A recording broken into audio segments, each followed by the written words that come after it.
Y'all, there are some sneaky ways to look snatched even without shapewear. And what's good is that I have been noticing more and more of these designs being sold in stores, and I am bringing them to you, my fashion besties. So let's go. Now, real quick, what is going to make the pieces that I will be showing you work is line placement. And a quick refresher on lines if you're new here. So, horizontal lines shorten and widen, vertical lines lengthen and lean, and diagonal lines divide. Now, of course, there's a much more robust explanation of this in this video right here, so you can check that out if you wanna, get more in line with the lines, but I'm trying to keep this particular video more, concise. But you know how I just said that, that the diagonal lines divide? Well, besties, this is that to the 10th power. And the sneaky way to look more snatched, shapewear optional, is the V. Well, I have two of these. I couldn't find the other one to bring it in the video because, the V. The V is the key to looking snatched. Now, what is the V, you might ask? It's a V. You ain't just hear me say that? Like, keep up. Anyway, I'm just messing with y'all, but I'm not messing with y'all about this V. The thing about the V is that when placed in the right area, it can make your waist look super snatched. Allow me to show you some examples. You see that V that is being formed with the way that the blouse is shaped and how it makes everything look more cinched? And this gorgeous fashionista even took it a step further with the A-line skirt. So what's happening here is that A-line skirt plus that V right there at the waist, all of that is coming together to either create the illusion of an hourglass shape or to further accentuate the hourglass shape that she already has. So, you can do this whether you have it or you don't got it. So let's look at another example, and we even have something where you can kind of compare like when you have the V and then when you don't have the V, which, y'all gotta bear with me with these visuals. Like I'm trying to give y'all the best that I got, baby. But, it's kind of limited in what I can give you. So just try to work with me, okay? So look at how this model looks in this one shoulder top, right? It's cute. However, look at how she looks with the V, and it's not even a full V. It's like a half V, but it's still a V. And look how more cinched in and elongated that she looks with this top. And it's the same model, probably taken on the same exact day, because in the fashion industry, especially when you're making these catalogs, you gotta hurry up and get the images out because they gotta hurry up, they ain't got like time or whatever, so it's the same model, same day.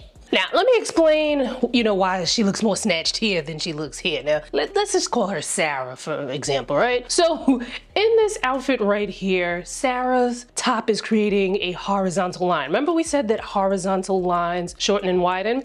So that's exactly what this top is doing right there at the waist. There are other items that are contributing to the horizontalness of the waist area, including the top of the jean as well as the belt. As opposed to how Sarah looks with the V hem here, which creates that diagonal line. Well, you got the two diagonal lines that make that V, where everything looks a little bit more cinched in and a little bit more snatched. Now, let me show you another example with some jackets. And in this model, let's call her Victoria, okay? Now, this jacket here is creating an upside down V. Now, an upside down V. See, the V is so victorious and so vivacious that whether it is right side up or it's upside down, it is still giving you those snatched effects. Now, compared to how Victoria looks in this blue jacket, like the jacket's bulkier, you're not really seeing that sensation at the waist area as you do here with this jacket. And keep in mind, I have to keep reminding you guys this quite often because the common thought behind looking slimmer in your dressing is that you need to wear black or darker colors. That isn't always true. The reason why the black works is not because it's black, it's because of the silhouette and the lines that it's forming.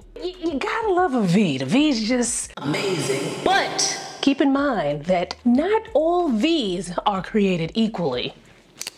Because there are drop waist V's, and if you have a longer torso or a bigger belly, them kind of V's ain't gonna be your friend. And that's because they sit lower, and because they sit lower, they create a longer appearance. They elongate the torso and anything around the torso, including the, you know, the fluffy, guffy, good stuff. You know what I'm saying? However, a drop waist V can be amazing if you have a short torso and you're looking to balance that torso to make it look a little bit longer. So, but y'all knew that, where certain things will look amazing on some people, and then on others, it's just like, that don't work for me. A drop waist has never, ever, ever, ever, ever worked for me. But for others, it's the best thing since sliced bread. So let me show you an example so you know you picking up what I'm putting down. So here's a dress that has a drop waist, but it also has that V. But do you see how long and low that V hits? So not only is that going to be an issue if you're someone with a longer torso and you got a little extra midsection, but also if that V is hitting you on where your hips hit you at the widest part, it can also make the hips look a little bit wider because of how the V opens up. While we're here, right, I wanted to kind of quickly bring up something that comes up in the comments sometimes, where sometimes you guys will leave a comment asking for something very specific for me to do a video on, and it'll be something along the lines of like, I'm a tall apple shape with a bigger bust, a short torso, no booty. Can you do a video on that? And the thing is, no, but I want it to be like a gentle no. Like I want to be like, no. Instead of being like, no, I'm gonna be like,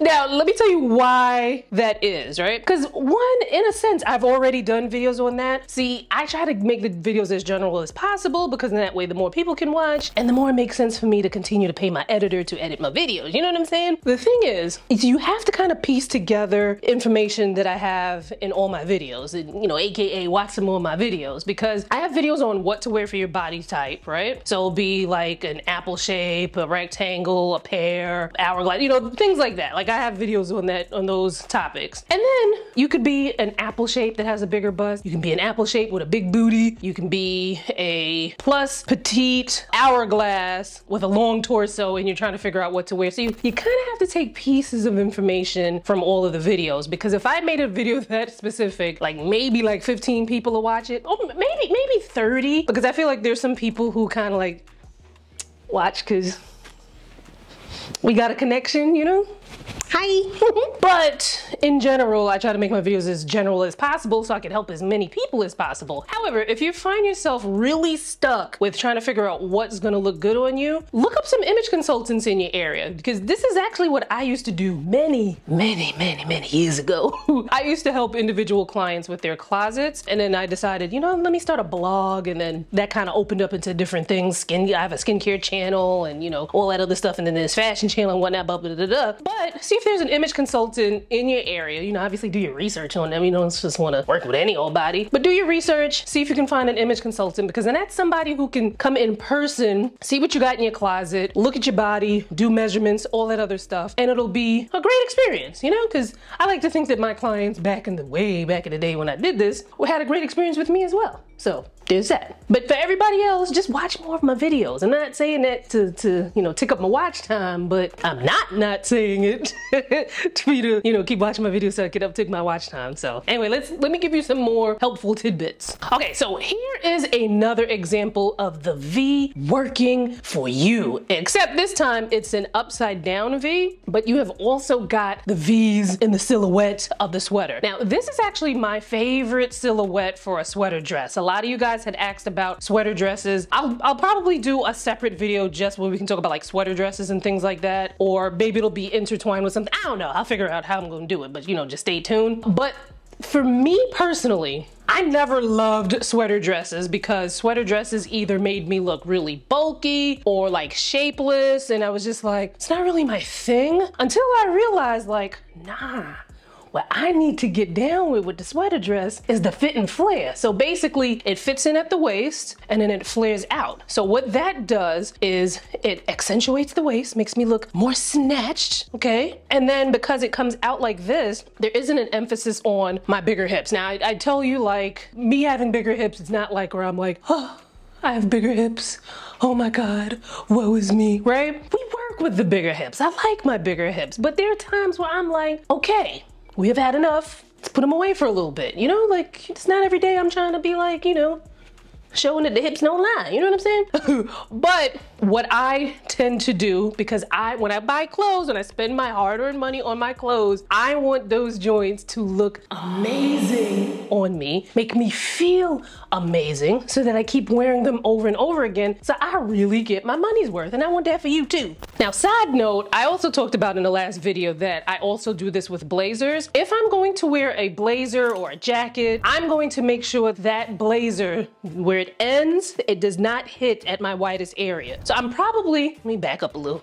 Back it up, back it up, back it up, back it up, back it up, back it up, back it up, back it up. I would say the widest part of my hips is probably somewhere here, right? I would never wear a jacket that ends right here, because the end of that jacket is going to create a horizontal line, which is going to make me look wider in this area, because horizontal lines shorten and widen. I'm probably going to have my blazer hit me a little bit lower down here, or I might wear something that's cropped. And, you know, my beautiful editor is going to have images up that illustrate, you know, what it is that I'm talking about here, so that you can visualize. So I will link to some more sweater dresses that fit and flare type of silhouette. Now, bear in mind, this is again where you kind of have to use the tidbits that I give you in, you know, other parts and put it all together. So for instance, this sweater dress I love because it is a fit and flare, but for me, I would prefer something with a more open neckline. And if you're someone with a bigger bust, something with a more open neckline will probably suit you a lot better, because sometimes when you have the neckline going all the way up here and then there's no boob to belly ratio, it looks like all one blob.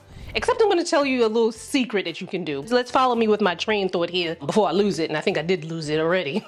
So bear in mind, with this type of sweater dress, although the silhouette is what I look for, the turtleneck part of it might be a little too much if you have a bigger bust. However, I just realized she's not wearing a turtleneck, she's wearing a mock neck. But you know, it's still something that's going kind of like a higher neckline. But there is a workaround. So you could even have something on that's like a turtleneck or a higher neck. So you can have a higher neckline if you have a bigger bust, but you might want to look for some detailing, because there might be a V shaped somewhere in that turtleneck that is still giving you that snatched, cinched, you know, sensation in this area. Let me know if that made sense.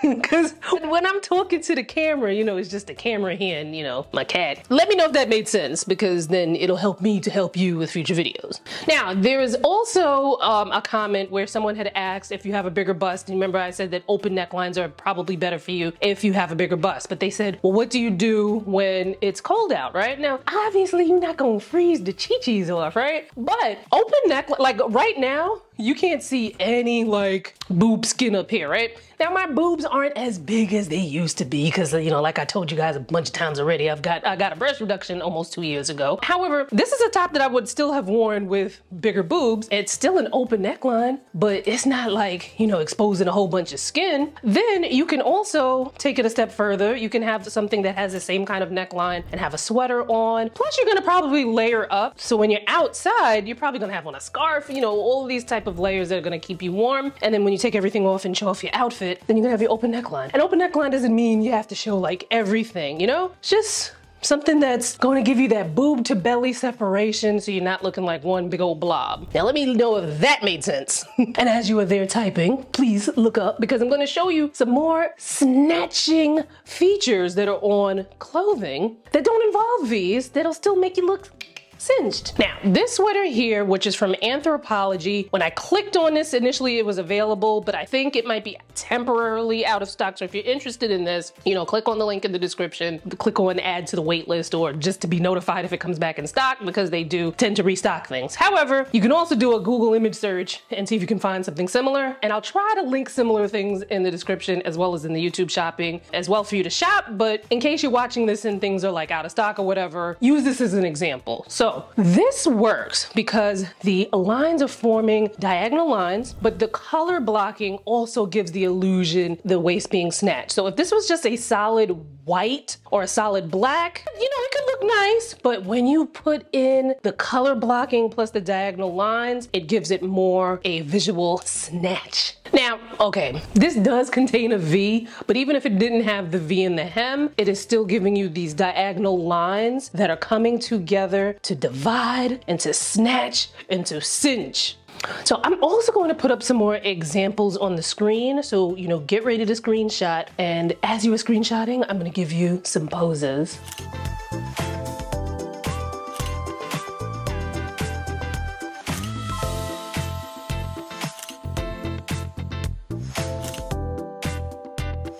Y'all, I am helping you to make this season your flyest season yet. And the only thing that you have to do to make sure that you don't miss a thing is to subscribe and turn on my notifications. Also, I'm toying with the idea of starting a membership on this channel. Y'all let me know your thoughts on this and if you would be interested. Because I was thinking, right? We talk a lot about feeling good in our clothes and ways that we can use clothing to, make ourselves look more amazing, right? But also, another way to make yourself feel more amazing is to get exercise, Well, you knew that.